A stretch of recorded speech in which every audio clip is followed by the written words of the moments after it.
आपण पाहणार आहोत गोष्ट सांगण्याच्या विविध पद्धती आणि सँड ट्रे वापरून गोष्ट कशी सांगायची याचे प्रात्यक्षिक. नमस्ते.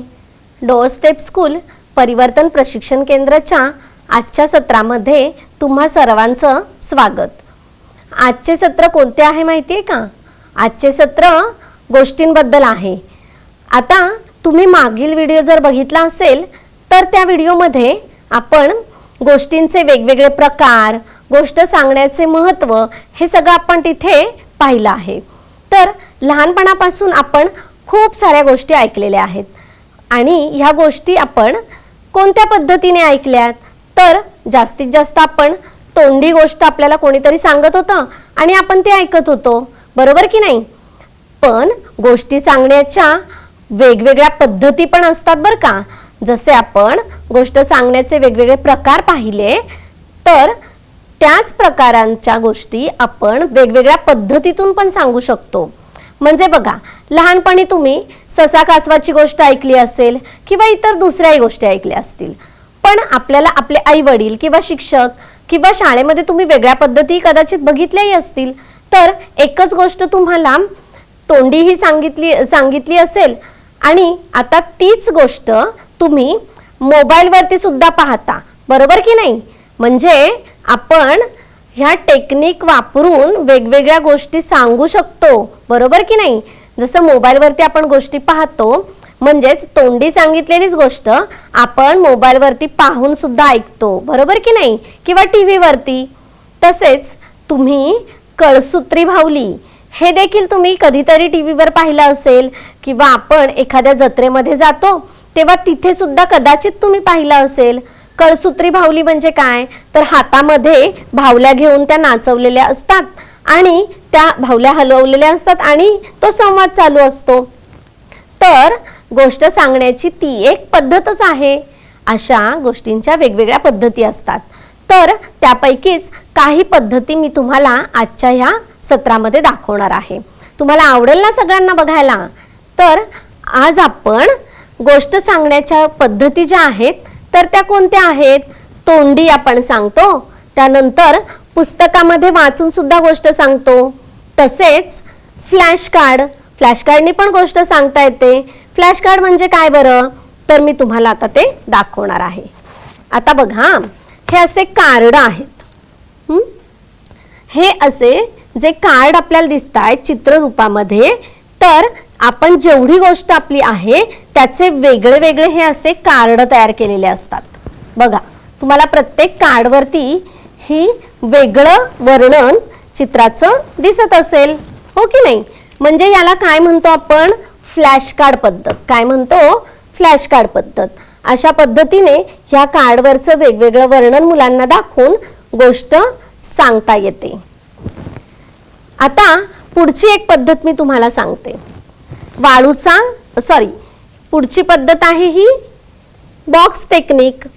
बघा, बॉक्स म्हटल्यानंतर हा बॉक्सच आहे आणि ह्या बॉक्सला आपण जी कुठली गोष्ट सांगणार आहोत मुलांना तर त्या गोष्टीचं जे वर्णन आहे ते ह्या बॉक्सवरती आपण हे चित्र काढलेली आहेत किंवा त्याला थोडासा 3D इफेक्ट देऊन आपण ती चित्र लावलेली आहेत. म्हणजे अशा पद्धतीने बॉक्सचा वापर करून सुद्धा आपण मुलांना गोष्ट सांगू शकतो. आहे की नाही वेगळी पद्धत? मस्त, हो की नाही?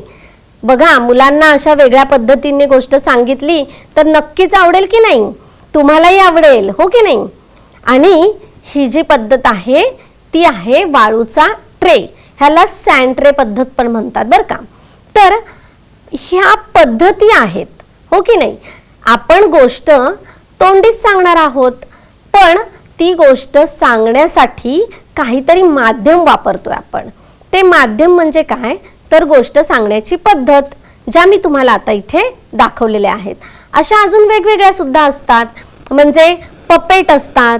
पपेट म्हणजे काय तर स्टिक पपेट. आता हे एक पपेटच आहे.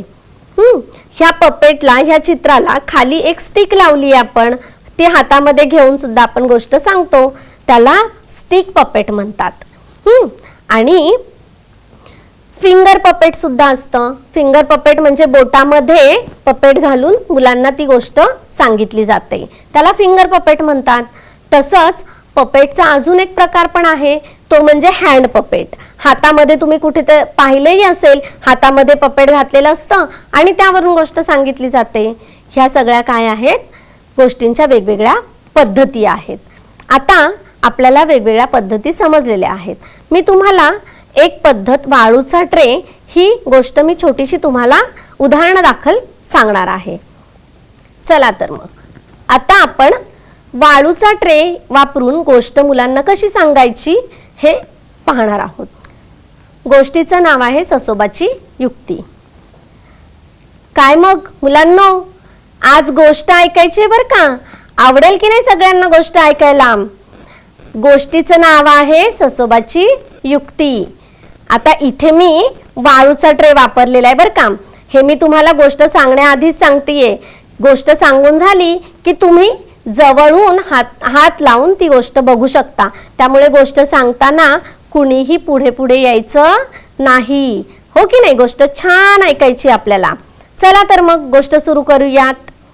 एक मोठे जंगल असते आणि त्या जंगलामध्ये वेगवेगळी झाडे असतात आणि त्या जंगलामध्ये खूप सारे प्राणी पण असतात. म्हणजे वाघ असतो, ससा असतो, त्या सस्याचं छोटंसं बाळ पण असतं, सिंह असतो जंगलाचा राजा, उंट पण असतो, हत्ती असतो आणि कोल्हा पण असतो आणि बाकीचे प्राणी पण असतात बरं का. माकड, हरिण असे खूप सारे प्राणी त्या जंगलामध्ये राहत असतात.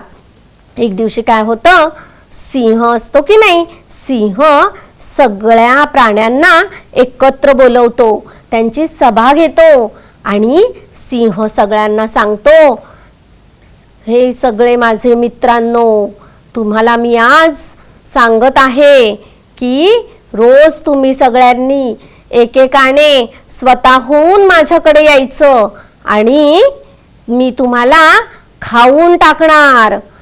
मग सगळे प्राणी बिचारे घाबरतात. आता आपल्याला एकेकाला सिंहाकडे जायचंय आणि सिंह आपल्याला खाऊन टाकणार, असं विचार करत सगळे आपापल्या घरी निघून जातात. आणि ठरल्याप्रमाणे काय होतं माहितीये का, ठरल्याप्रमाणे प्रत्येक प्राण्याचा नंबर येतो आणि मग आता नंबर आलाय कोल्ह्याचा. सिंह काय करतो, कोल्ह्याला खाऊन टाकतो. असं करत करत मग प्रत्येक प्राण्याचा नंबर येतो आणि सिंह सगळ्या प्राण्यांना एकेकाला खाऊन टाकणार असतो. मग आता मात्र नंबर येतो ससोबाचा. ससोबा आणि ससोबाची आई असते ना, मग नंबर आलेला असतो तो ससोबाच्या आईचा. ससोबाची आई त्या बाळाशी बोलत असते, बाळा तू छान छान राहा बर का, नीट राहा. आता सिंहाकडे जाण्याची माझी पाळी आहे, मी जाणार आहे, तेव्हा तू छान राहा बर का, असं सांगत असते. आणि मग काय होतं, ससोबा छोटंसं पिल्लू आहे ना, ते हे सगळं ऐकतो आणि मग आईला म्हणतो, थांब जरा, मी आलोच. आई म्हणते, अरे कुठे चालला, जाऊ नको. पण बाळ काय ऐकतच नाही. मग ससोबा काय करतो, जंगलातून सिंहाकडे जायला निघतो बर का. जातो आणि त्याला वाटेमध्ये भेटतो वाघोबा. मग ससोबा पाहून वाघोबा म्हणतो, काय रे सशा, कुठे निघालास? ससोबा म्हणतो, मी आहे ससा, दिसतो जरी एवढासा, पण सिंहाला रडवीन ढसा. मग वाघोबा म्हणतो, बापरे, ह्या ससोबाची काहीतरी युक्ती दिसते वाटतं. असं म्हणून तो त्याला म्हणतो, ठीक आहे. आणि मग वाघोबा जातो आणि ससोबा जातो पुढे आणि जाता त्याला भेटतो हत्ती. मग ससोबाला पाहून हत्ती म्हणतो, काय रे ससोब्या, कुठे निघालास, फिरायला का?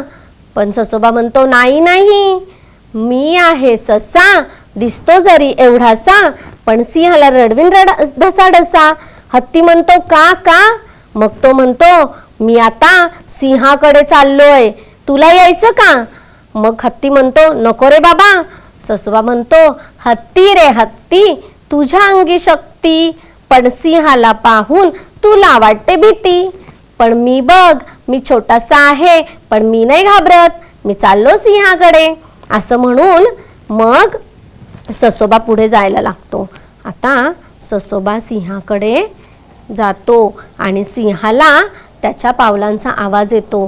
कोणीतरी येतंय वाटतं असं त्याला वाटतं. आणि आता ससोबा सिंहाकडे जायला निघतो बरं का. आता जात असताना जातो आणि सिंहाला ससोबाच्या पावलाचा आवाज येत असतो.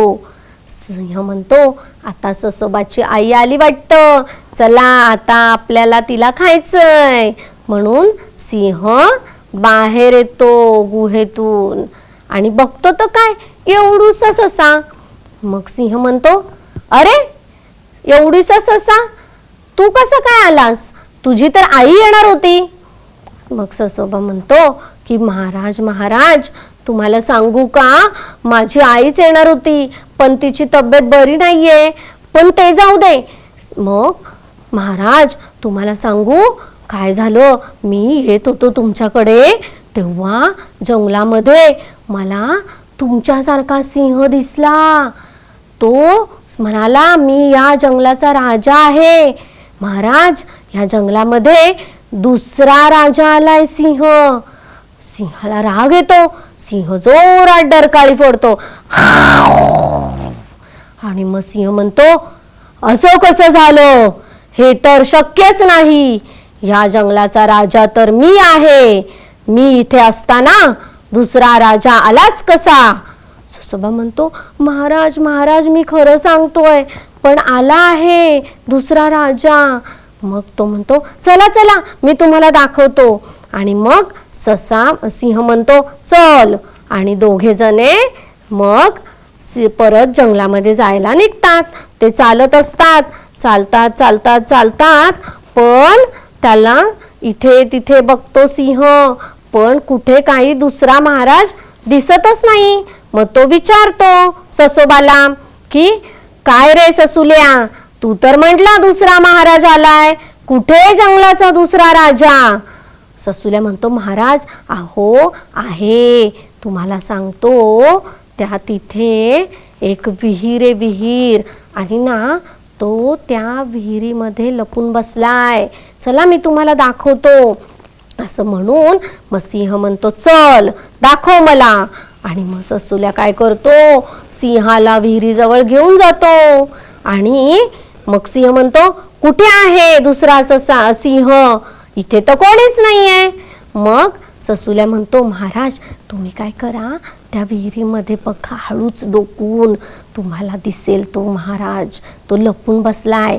मग सिंह काय करतो, विहिरीमध्ये डोकावून बघतो आणि डोकावून बघतो तर काय, त्या विहिरीमध्ये सिंहाला दिसतं की, अरे खरंच की या विहिरीमध्ये कोणीतरी दुसरा सिंह आहे.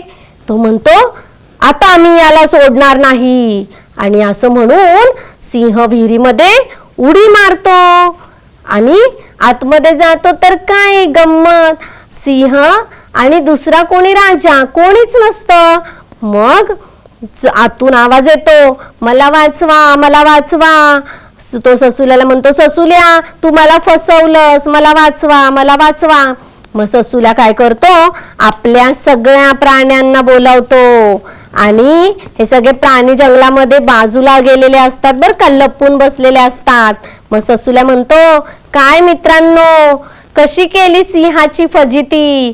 आता पण सिंह मात्र ओरडतच असतो, मला वाचवा.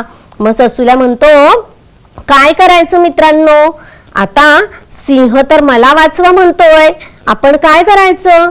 मग सगळे प्राणी म्हणतात की ठीक आहे, आपण सिंहाला तर त्याची चूक समजलीये, मग आपण असं करूयात, त्याला बाहेर काढूया विहिरीतून आणि त्याला सांगूयात की पुन्हा असं परत करायचं नाही. मग सगळे प्राणी मिळून काय करतात, सिंहाला विहिरीतून बाहेर काढतात आणि मग सिंह सगळ्यांना सांगतो मला माफ करा, मला माझी चूक समजली आहे, मी आता याच्या पुढे कधीही जंगलातल्या प्राण्यांना त्रास देणार नाही, आजपासून मी पण तुमचा मित्र. झाली गोष्ट. कशी वाटली गोष्ट मित्रांनो? छान की नाही? तुम्हाला सगळ्यांना अशा पद्धतीने गोष्ट सांगितली तर आवडेल की नाही? चला, पाहिलंच सगळ्यांनी आपण गोष्ट ही कशी वेगवेगळ्या पद्धतीने सांगू शकतो. आता जी मी गोष्ट तुम्हाला सांगितली ती गोष्ट तुम्ही वेगवेगळ्या पद्धतीतून सांगू शकता आणि फुलवून आनंदाने मुलांना ती अजून चांगल्या पद्धतीने तुम्ही देखील ही छान सांगू शकता, म्हणजे मुलांना त्याचा निखळ आनंदही घेता येईल. मला असं वाटतं तुम्हालाही ही गोष्ट ऐकायला नक्कीच आवडली असेल. धन्यवाद.